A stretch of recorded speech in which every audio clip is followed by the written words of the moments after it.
Can't feel at home in this world anymore.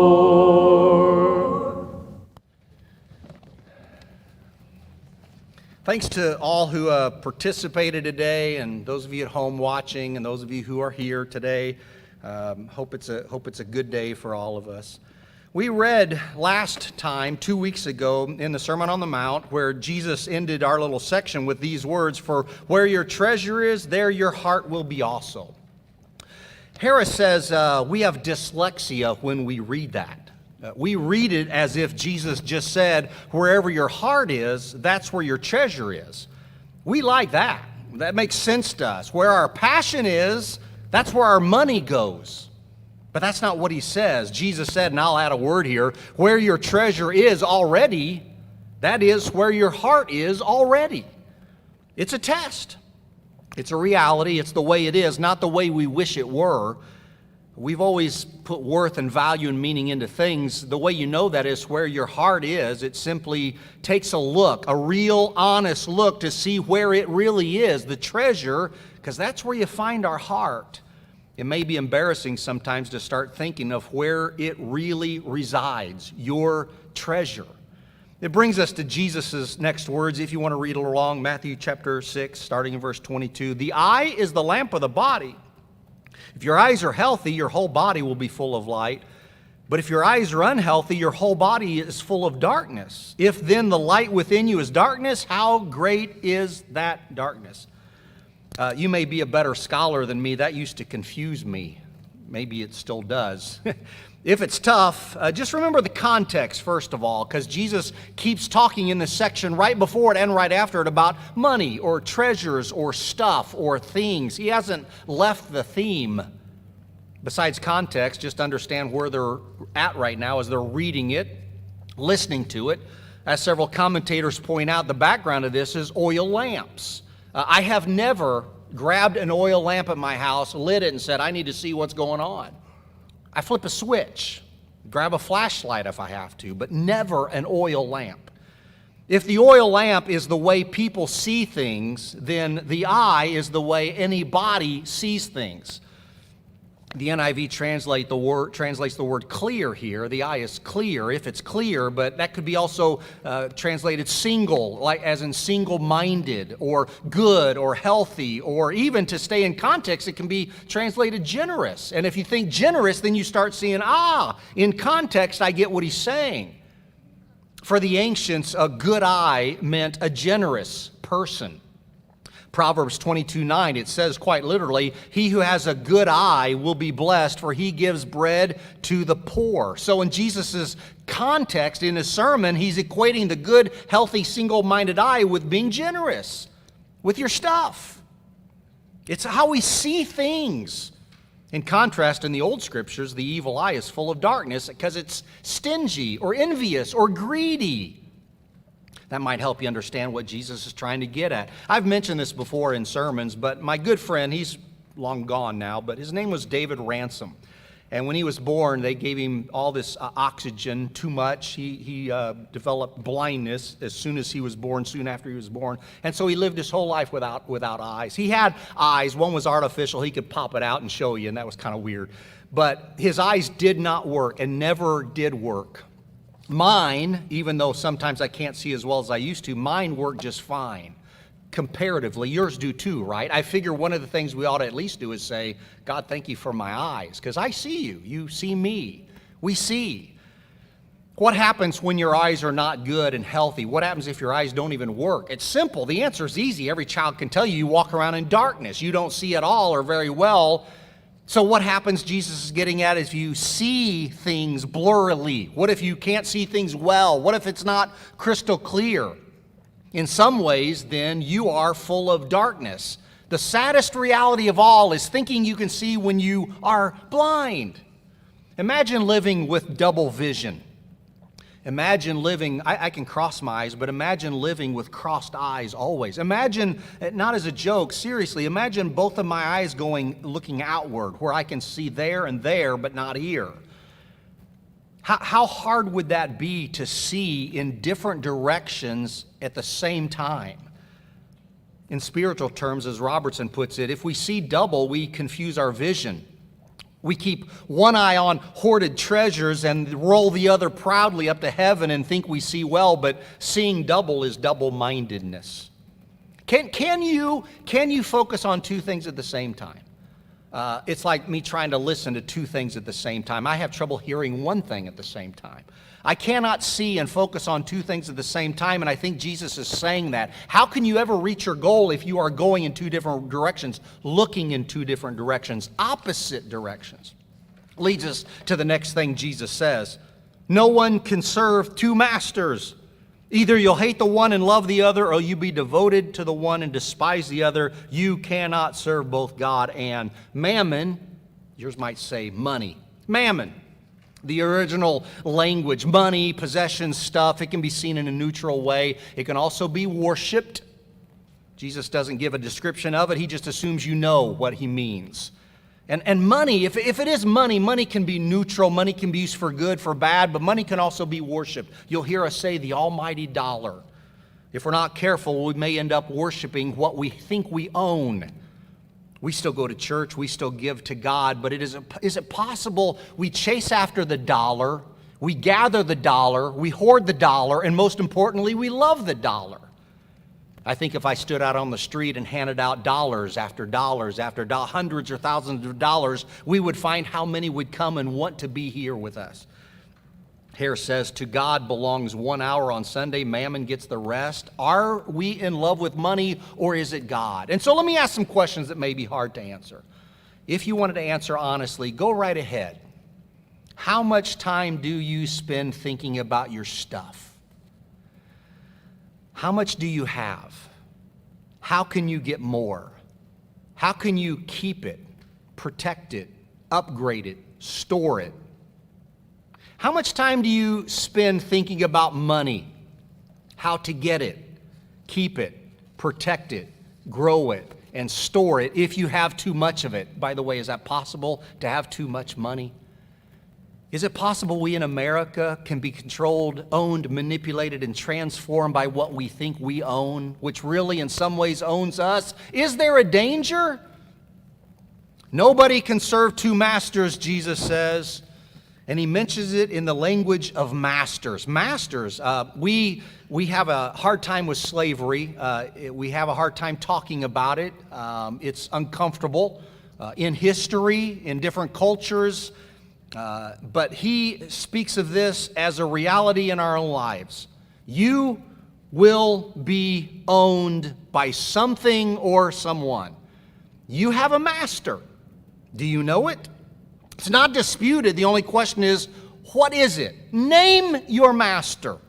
In his sermon, Jesus narrows it down to two things, so no need to think bigger. It is as simple as this. Is it God or is it money? Is it the Lord or is it the stuff that you try to accumulate? Is it the Almighty or the almighty dollar? The ruler of all or the rule of investments? The great I am or is the great I want to be happy if I could just get it, whatever it is? Which rules you? And no reason to think about the degrees of your devotion to your master. It is all or nothing. You will love one supremely or you will hate that one. Only one you can have a single-minded devotion for. Which one is it? I never watched the show Sister Wives, but here in our audience, how many of you have seen that? Sister Wives on TLC? A few who are brave enough to say it. I've seen some clips, read some articles. Some of you know what it's about. It's a man named Cody, spelled K-O-D-Y, shares his life and his love in his bed, sadly, with 4 women who are his wives. He may intend to treat them all equally. He may try, but the truth is, he cannot. He cannot. How could he? There are enough shows and interviews with these ladies, enough articles written that reveal the truth, and you know it before I said it. They are jealous. The ladies are jealous of him, his time, his attention, his devotion, his affection. Is that a shock to anybody with a brain? If it were turned around, the men would equally be crazy for her. How could any one person be fully devoted to another spouse, more than one spouse, too many spouses. It didn't work in the lives of the men in Scripture. It doesn't work today.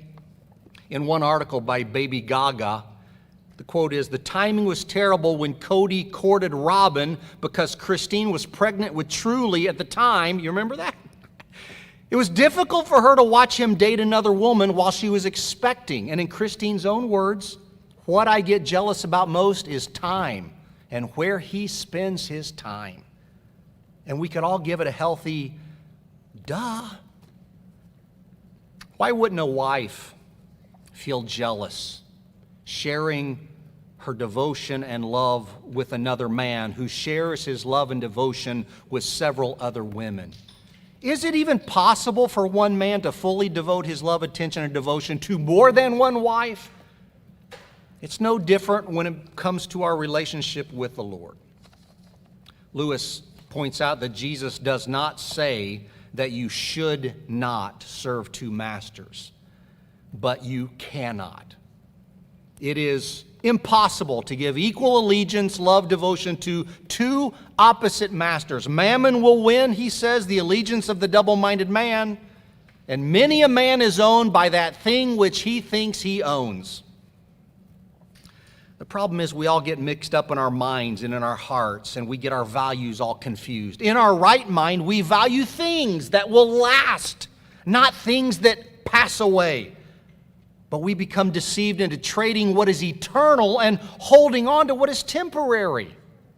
Things that will rust and fade and get stolen and vanish. That's what we think is valuable. In our right mind, we value light over darkness. God is light, in him there is no darkness. We love the light, despise the darkness, but we are deceived. And we start getting confused, cherishing darkness over light. John 1 says Jesus came into the world, but the people loved the darkness over the light, and we too might be confused. In our right mind, we want to see clearly. We want to value good things. We want to walk without blurry vision, being able to know exactly what is valuable in our lives. But we are deceived into thinking what two things should have our devotion can happen at the same time, and it's a lie. And Jesus knows us well enough to say, the warning is clear. The choice is yours. Choose well. Stott says it's a choice between the living Creator himself and an object of our own creation that we might term money.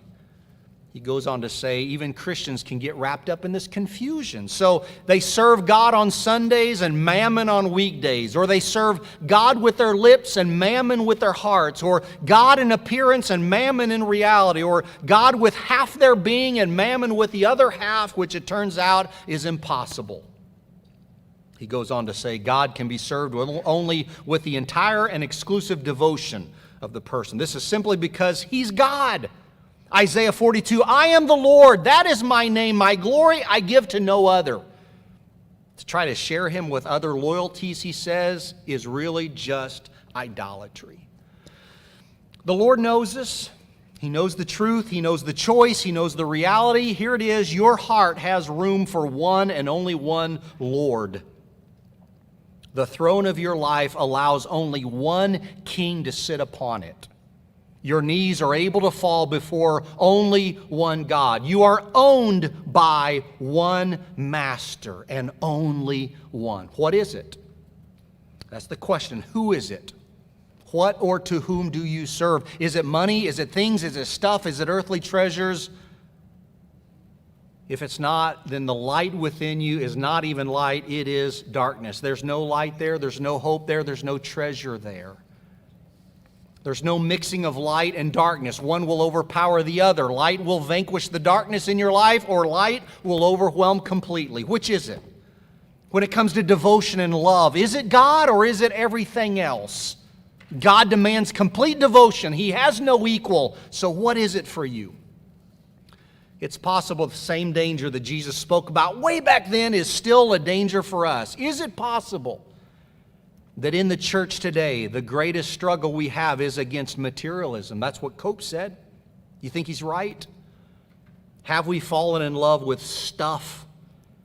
Have we been caught in an embarrassing, adulterous relationship trying to love God while really loving money? What has our attention? What has our devotion? What has our heart and our treasure? He says, Satan takes a lasso of materialism, puts it over the neck of the church, and tightens it as far as we'll let him. He'll let us be orthodox.